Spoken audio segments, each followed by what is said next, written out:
I'll explain to you now how it's done. It truly is rejuvenation because the energy of time acts in two ways on the body. The first way time acts, it simply ages the body. That means our health reserves gradually diminish. This is called the process of aging. The second way time acts is by clogging the subtle energy channels associated with our chronic diseases. So, as people age, they accumulate a bunch of these chronic diseases and they don't know what to do about them.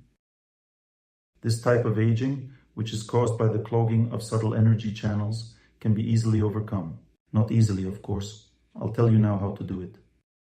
There are several ways to do it, depending on which channels are affected. So what do? About once every 2-3 days, I do just 4 or 5 exercises during 2 hours. During this time, to not waste time, I also chant a prayer, because the prayer gives the strength to endure this workout, and static exercises increase concentration.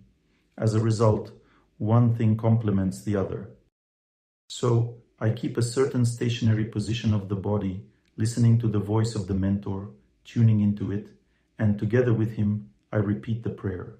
And during this time, let's say, I bend forward. First, I sit up straight like this and relax, just letting the body relax. As it relaxes more, I bend further. As it relaxes even more, I bend further. Gradually, the body starts to stiffen, filling with a leaden heaviness. This heaviness is a sign that the energy is beginning to affect the energetic blockages. Then gradually, the heaviness turns into heat or tingling, and then it turns into a feeling of lightness. If you focus intensely on the prayer, you can pass through all these stages. But if not, then you lack the energy to go through these stages and you get scared. Most people, when their body starts to stiffen, think something terrible is happening. And at that moment, they stop. They are afraid to push through these energetic blockages in their body. Feeling dizzy also means you lack energy, because if you think about this dizziness during the prayer, at that moment, your energy will dispel it. This dizziness indicates where energy is needed. Any heaviness, any pain that arises anywhere in the body, if you are fearless, because we fear to think about it, if one focuses fearlessly on it and with the power of the sound, by means of the relationship with the mentor overcomes it all, then the body gradually fills with healthy energy and its health reserve increases significantly. Suppose I do bending exercise for half an hour. As a result, I achieve complete lightness in the body. Moreover, during this time, I feel as if I were a child, because such a sensation of one's body can only be felt in childhood. It's light, pleasant, although I am already in my 60s. And usually at this age, the body is not particularly pleasant. But if a person performs asceticism practices and clears these subtle energy channels, then the whole body becomes exactly like that. So, for the brave and strong people, those who want to live long, I give you this recommendation. So, don't do too much of this gymnastics, do 2 exercises a day. For example, one exercise should always be bending forward, another should always be bending backward. Rule number 1, don't turn yourself into an acrobat. Do as much as you can. Bend forward as you like. Bend backward as you like. Don't force your body, move further as it relaxes. If it hasn't relaxed, stay in a comfortable position. If you feel everything stiffening, it means the treatment has started. Don't be afraid of this state. But if you feel scared of this state, finish the exercise. Most often, you won't be able to go through all 4 stages of energy channel purification right away. You'll reach the 2nd stage, feel stiffness, then tingling, and if you're scared to continue, fine, that's your limit. Eventually, the time will come when you can go through all 4 stages without any doubt. Don't doubt it. I've been doing this for about 15 years. I know exactly how it works. I have no doubts. Don't be scared. Varicose veins mean that it's a result of blocked energy channels in the leg. If you clear the energy channels, the varicose veins will be cured. Let's say I bend and feel pain in my spine. Should I be afraid to bend further? Spinal pain indicates a lack of energy there. I just relax that spot and gradually the pain subsides. And as I bend further, there's no pain at all. Everything continues to function normally, except for those cases where you actually have some defect in the body. The most important thing is to know how to work with this defect. You should always know if there's stiffness, it's okay. If there's heat, it's okay. If there is tingling, it's okay. Pain is not okay. You can't allow this weak spot of your body to hurt. That's rule number 1. And then this spot might even heal as a result of your exercises. It might even regenerate tissue. That's entirely possible. The body has some regenerative capabilities. So I've told you about this first type of exercise. It's very powerful. And you already know what chronic diseases it treats. If a person has strong tension throughout the body, if they feel stiff, if their psyche is tense, and they feel stiffness in their thinking, if a person finds it difficult to reason, feels it hard to see the world clearly, if everything seems muddled in their mind, if they don't orient well in this world, this type of exercise can also help treat even that. So, if a person has a confused consciousness, if they are tense, then they can also help themselves with this type of exercise. But this is not related to muscles and bones. It's about the nervous system. Because there's an energy layer which corresponds to the nervous system. The nervous system is also healed with static exercises, but not only with them. When the nervous system is very tense, it manifests as a decrease in attention span. If a person has very weakened attention and finds it very hard to focus, this precisely indicates tension. When the nervous system is overly relaxed, it results in a person experiencing significant lethargy and weakness. But if a person is highly tense, they cannot have proper work ability. If the psyche, the nervous system are too relaxed, a person can work, but they get tired. And if it's overly tense, they can't even concentrate, they can't even start. You should know that all childhood disorders, like autism and cerebral palsy, in 90% of cases are linked to an overtension. And if a child is very young, let's say, can't even walk, there's a method where you can seat the child on their legs and bend them forward. Little kids up to 4 months can't unbend on their own. And if they are bent forward over their legs, that is yoga for the child. They puff during this exercise and their subtle energy channels are restored. If they have disturbed bowel movements, let's say, they have very strong tension in the body. They are all tense, their legs are stretched, standing on tiptoes, or their eyes are bulging. This is a sign that they are internally over-tense. If you lay them like this, even allowing them to sleep in this position, let's say for 1 hour or 2 hours, all this will be restored. Such little children are easily treated. If they can already straighten themselves, you can't really lay them down. They wouldn't let you mess with them in this case. But in this case, there are other methods.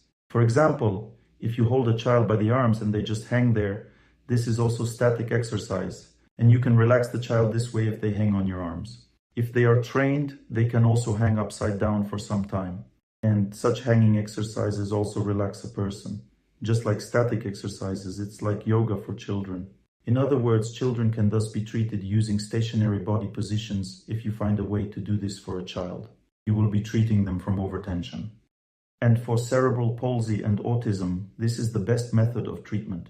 There are a few more treatment methods. I will talk about them later and mention them during our conversation. You should also know that the nervous system relaxes by staying in water for a long time. For example, I was recently accommodated in a hotel near which there is a forest and a small lake. This lake has murky water and muddy soil. People don't swim there. They say it's dirty water, not suitable for swimming. Actually, when there is silt in the water and bubbles emerge from it, it means that the water is not dirty but mineralized, and it's actually a healing place, not a filthy one. Remember, any silt that slightly sinks under your feet and releases bubbles is exactly the kind of healing substance that allows a person to relax. They usually bring relaxing effects. Maxim, a doctor, my assistant, and I went there today. After a flight, a person's body is filled with vibrations. We were just standing in that lake today. People were walking along the shore and looking at 2 odd people standing motionless in the water. Remember, like in the movie White Son of the Desert, where Said also watched everyone while buried in the sand. Similarly, we too stood up to our necks in water and watched everyone, in, as they say, the muddy lake, which is actually mineralized. So what happens is, especially if the sun is out and you turn your head towards the sun with closed eyes and just stand still in the water, all the vibrations from the plane, or vibrations you've got from working on some machine, or vibrations from the road, from driving, or vibrations a person gets from some noise, like construction, those vibrations are completely removed by the water. No vibrations are left after the flight. You must wait. Maxim and I stayed there for 40 minutes. That means in about 15 minutes you start feeling like you need to get out. But if at that point you begin to breathe softly and slowly, inhaling and exhaling, and tune into the sun, your body adapts to the water and sun.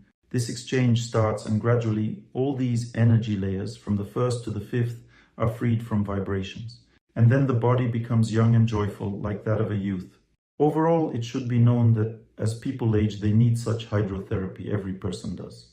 Because with age, tension gradually accumulates in the body of any person. If a person periodically, say at least once a week, sits or stands in water or has any interaction with water, if there's no sun and source of water available, then just sitting or lying in your own bathtub will suffice. If an older person does this regularly, they extend their lifespan, because one of the reasons for bodily decline is the tension that comes simply with aging.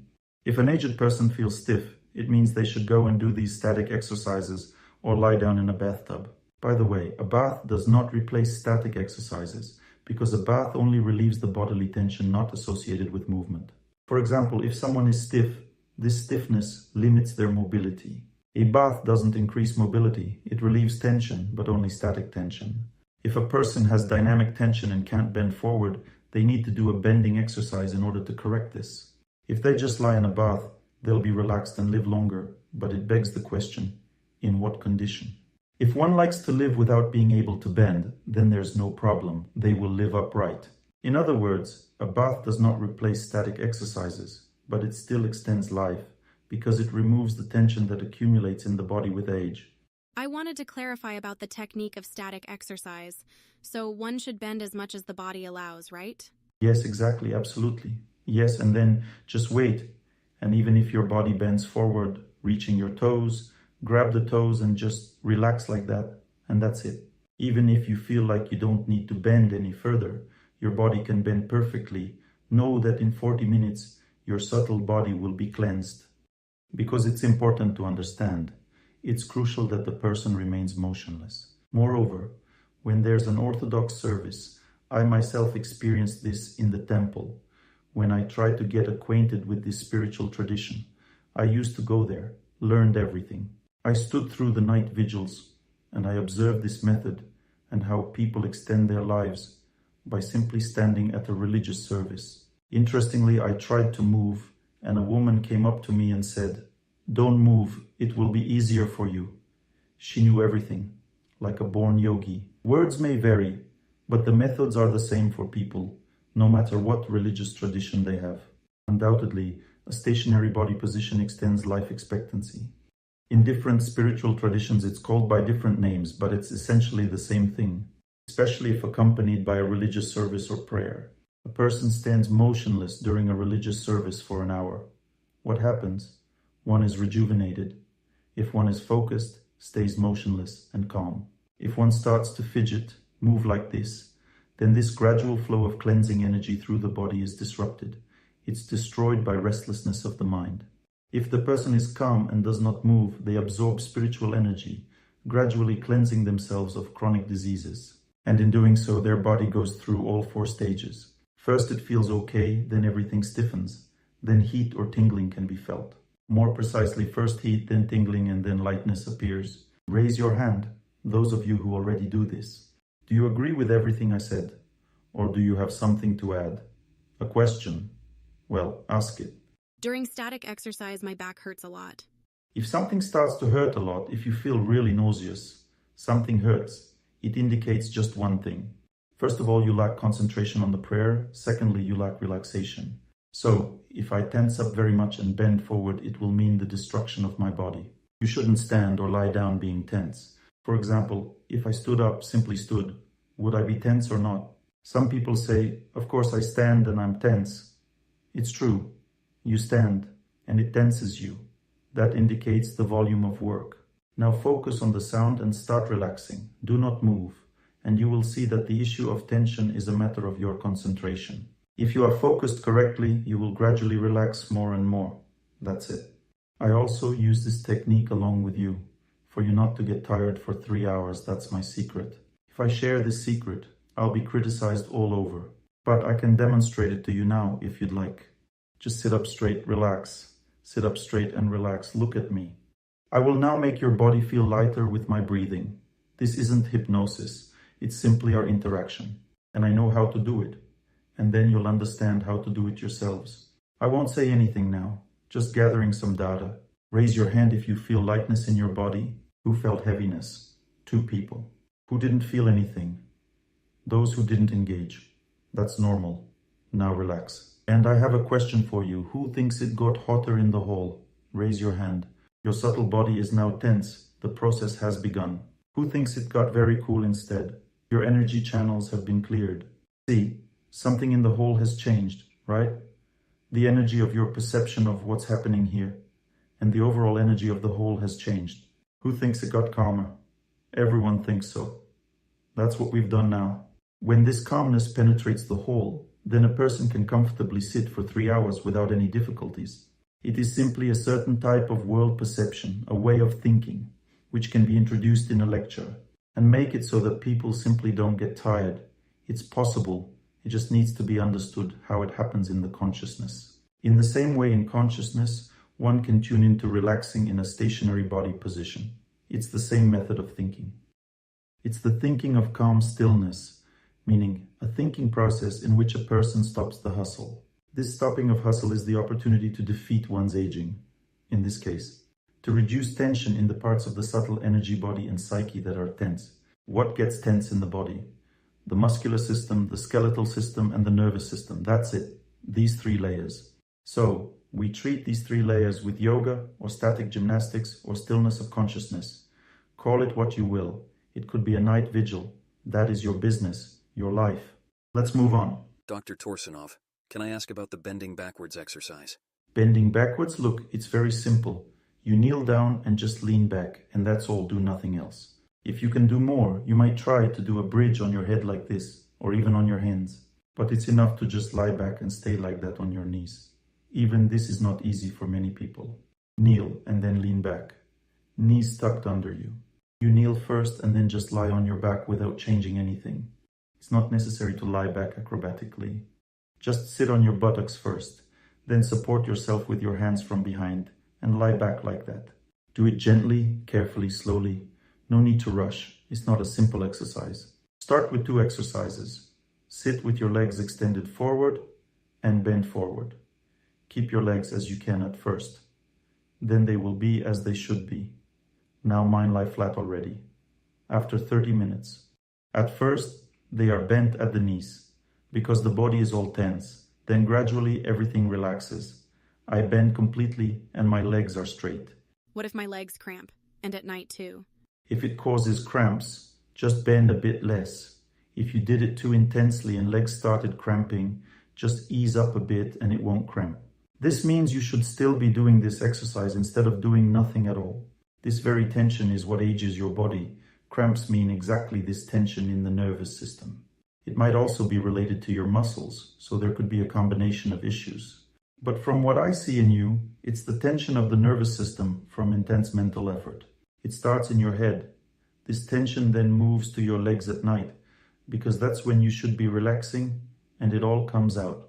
It's all accumulated in your head and then comes out through your legs at night, that's all. But I can't explain all this to everyone here. It's just not possible.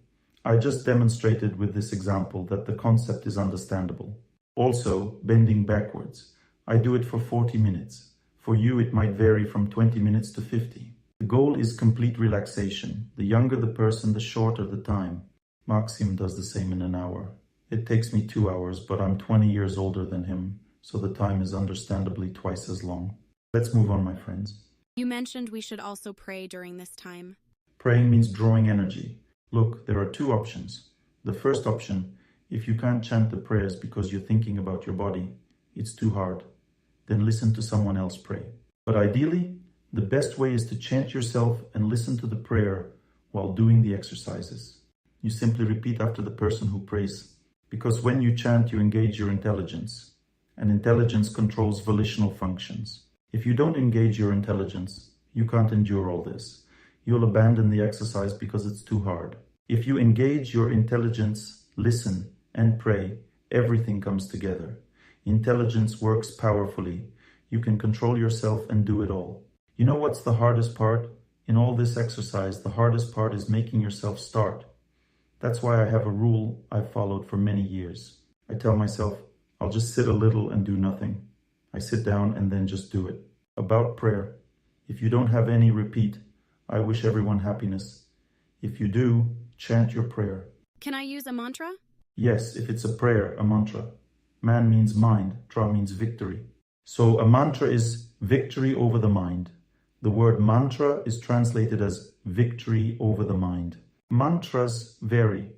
There are mantras related to influencing the body, weather, people, and so on. This isn't something that makes too much sense at all. Honestly, it's a waste of time to chant these mantras. You should chant God's names, names of God or something related to God. That's what we should be doing. When a person mentally recites a prayer, the mind engages. It has nothing to do with overcoming fate. It just calms the nerves. And that's also good. Suppose you're on a train. You can't chant out loud, but you'll find peace. When a person reads to themselves, they find a sense of connection with the higher truth. That means they gain the energy of love, but they can't gain strength. When a person chants out loud, they gain strength. When they pray very loudly, they gain immense strength. So, it depends on what you need. Suppose you want to overcome fate. You're being jailed. If you want to establish warm relations with the guards and the prosecutor, chant to yourself. But if you want to ensure they don't jail you, then chant aloud. You have no other choice. And the voice of the mentor should also sound loud through your speakers. Let's move on. You've been immersed in the issue, but I need to push you forward because we have a very big topic. We're really stuck on it. Next, the rejuvenating technique I began to describe involves contact with water. Water contact varies. For example, if you want to relax the body on all levels, both emotional and physical for this, alternating hot and cold water is used. If you're always cold, start with brief contact with hot water. If you're always hot, start with a brief contact with cold water. This is the first thing one should do in a sauna or when visiting thermal springs. Once in Omsk, they took me to some place. There are hot springs there and nearby a cold lake into which they flow. And between them, there's a little stepping stone you have to climb over. Since I always feel hot, I first got into the cold water. Then I went into the hot water and then back into the cold water, ending with cold water at last. If you're always feeling hot, you finish with cold water. If you're always feeling cold, you end up in warm water. At the end, don't stay long in the heat or steam room, just a bit. So you can go back and forth a few times, but know that there are certain rules. Rule number 1, never do this combined with eating, or even worse, drinking alcohol. This is a time for detoxifying your body. Don't eat in the sauna, but you can drink herbal tea. Choose herbs that relax you, not energize you. Rule number 2, don't get carried away spraying essential oils, because you don't know how they affect you. The best sauna wood is aspen or linden. All saunas should relax you. Aspen relaxes the vascular system. Linden relaxes the nervous system. A sauna should be made of these types of wood. If not, it's not a big deal. Ideally, it should be heated with wood, but if not, electric heaters are sufficient. It's still good, just not as beneficial as a wood fire. Just know the best types are either a Turkish or Russian bath. Dry steam is invigorating, not relaxing. It doesn't heal. It's only good for short durations to help your brain function better, not for therapeutic benefits. Therefore, if you want healing effects, the humidity must be quite high, like in a Turkish bath. For someone whose body is very tense, a Turkish bath is more suitable. But if their body isn't very tense yet, they have a lot of internal fat, then a Russian bath is suitable. The more steam, the more relaxation it brings to the body. Heat combined with steam expels toxins from the body. Choose what you want to relax or detoxify. When detoxifying, one should not eat before a sauna session and for some time afterward. During this time, the body heals. If a person eats during a sauna session, they damage their health. If you come home after a sauna session and can't sleep, feeling too hot or too cold, it means you haven't mastered the balance. You need to learn it. People often like to warm up, but dislike cooling down. This means they will feel hot in bed at night, indicating that they did something wrong. You should feel relaxed in bed, neither too hot nor too cold. This indicates that you did the sauna session correctly. You shouldn't use a sauna more than once a week. Otherwise, it leads to issues like disturbances in the vascular system regulation. If you constantly feel unwell, it means you've overdone it with the sauna. Saunas are more necessary for older people than the young people, though the young people also need them when they are stressed. So, contact with water and sauna, along with static exercises, relaxes a person and extends their lifespan. Moving on. You should know that there are other energy channels that need healing. For instance, the second energy layer, related to the mucous membranes, and the fourth energy layer, related to the internal organs and fat tissue, is healed by fasting. So, these layers get clogged with food, and they are healed by food, which you either need to eat correctly or not eat at all. Remember, fasting doesn't just mean not eating or drinking. There are different types of fasting. Fasting means healing by means of food, or asceticism practice that you engage in, regulated by diet. That's also fasting. For example, if you eat only green foods, that's fasting. Or if you drink only fruit-infused water, that's fasting. Or if you drink only water, that also is fasting. To learn more on the subject of health and healing of the body, please make sure to read my health guide, available for download on my YouTube channel or on my Instagram page. Thank you very much, and see you soon.